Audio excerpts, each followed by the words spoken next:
निवडणुकी अगोदर काँग्रेस सरकार पंच आम्ही ते आशा दाखवून कर्नाटकमध्ये सत्तेवर आलं। त्यानंतर हे सरकार भ्रष्ट ह्याच्यामध्ये अडकलेले आहे।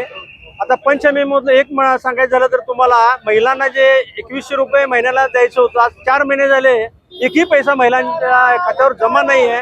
त्याचप्रमाणे रस्ते सार्वजनिक काम करण्यासाठी रस्ते असून देत किंवा कुठलेही सार्वजनिक काम असून देत ते करायला ह्या सरकारकडे पैसे सुद्धा नाही आहेत, अशी परिस्थिती झालेली आहे। त्यामुळे सरकार फक्त पंचमी योजना म्हणून सत्तेवर आलं, पण एकही त्यांनी पंचमी योजनेमधलं एकही त्यांनी काम बरोबर केलेलं नाही आहे।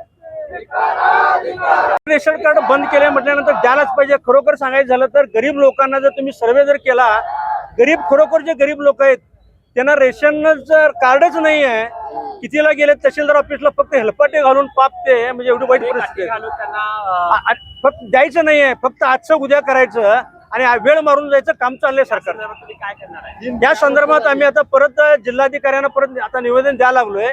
खरोखर ज्या महिलांना अजून पैसे मिळाले नाहीत म्हणा किंवा काय अजून त्यांना सहकार्य काय मिळालं नाहीये सरकारकडनं, ते द्यायलाच पाहिजे असं आम्ही निवेदन देणार आहे। तुमचं नाव काय? प्रमोद पाटील, बेळगाव जिल्हा महानगर घटक अध्यक्ष।